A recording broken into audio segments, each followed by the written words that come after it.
If only this hadn't happened, I would have been so happy right now.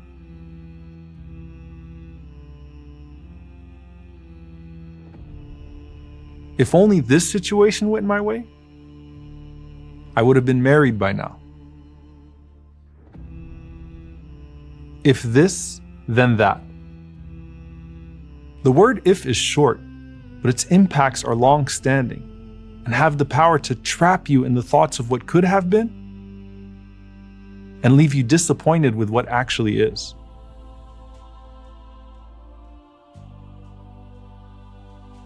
Rasulullah sallallahu alaihi wasallam warned us about the danger of dwelling on if. But does this mean you aren't allowed to feel sadness or regret at all? Where's the line between healthy regret and an unhealthy level of dwelling on the past?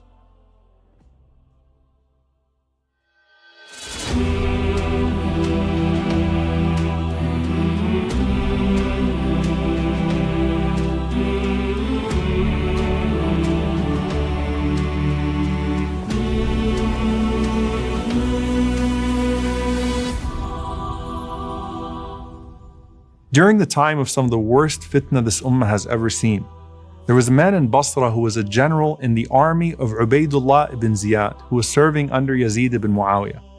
So this general says that one day while I was on my rooftop, I fell down and I broke both of my legs. And as I was laying at home with both of my legs broken, the righteous scholar Abi Qilaba rahimahullah came to visit me. And he said to me, "Arju an yakuna dhalika khayra." I hope this was actually better for you.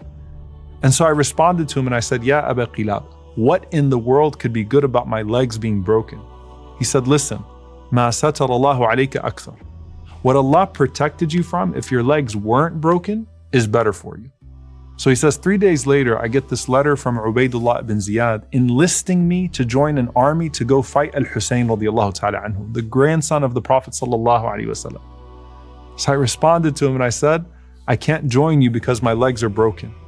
And then a week later, I heard that they murdered Al-Husayn radiallahu ta'ala anhu. And I said, "Rahim Allahu Aba Qilaba, qad sadaq, innahu kana khayran li." May Allah have mercy on Abu Qilaba. He was so right that it was better for me. Had that not happened to me, I would have taken part in the crime of murdering the grandson of the Prophet sallallahu alaihi wasallam. We always see the if only of regret, but not the if only that Allah saved us from. Regret can be inescapable because we are human and we're going to make mistakes that have consequences beyond the immediate moment. And part of being human is sometimes miscalculating and making the wrong moves. And sometimes thinking that we made all the right moves, but everything still went wrong. The worst part is when we start to imagine all these alternate worlds and a different life, if only we had done things differently. And this is where the word comes in, if. And not every if is the same. There are ifs that cause doubt, there are ifs that cause learning, and there are ifs that actually cause gratitude.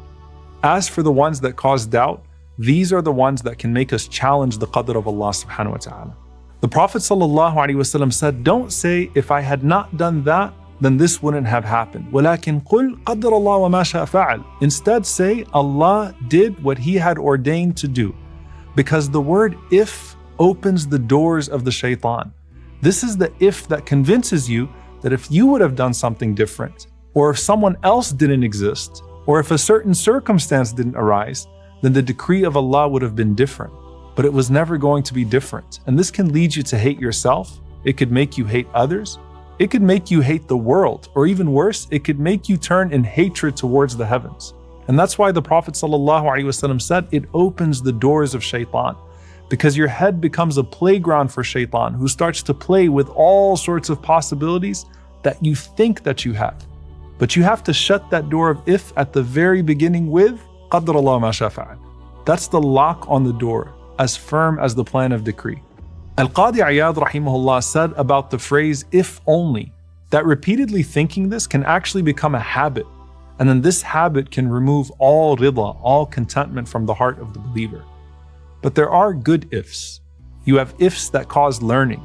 And there is an important distinction between muhasaba, which is accountability, and hasra, which is regret.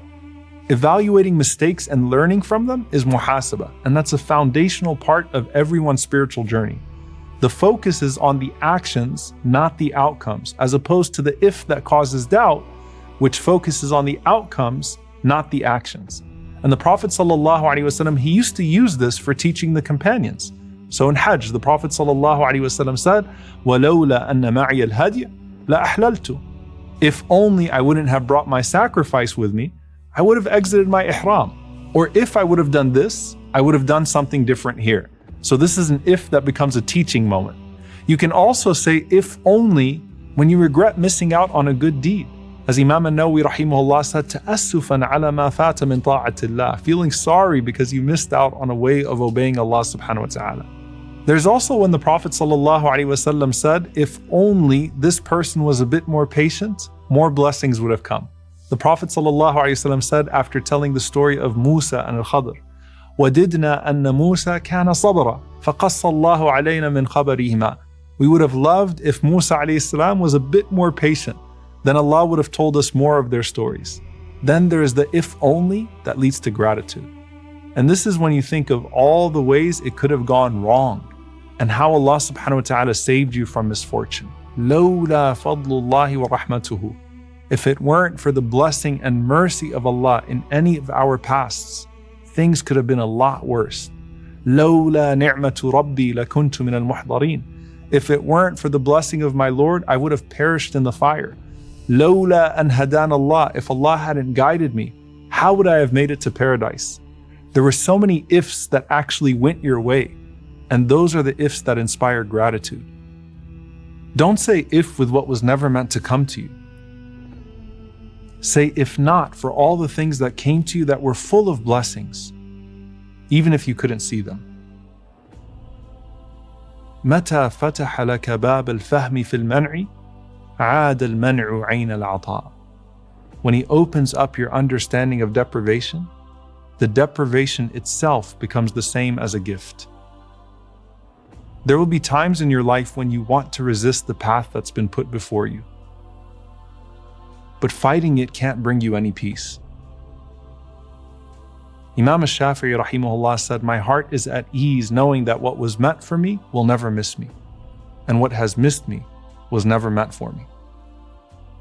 We can't find that ease when all our time is spent on what ifs. Because life is not about the what ifs. It's about what is.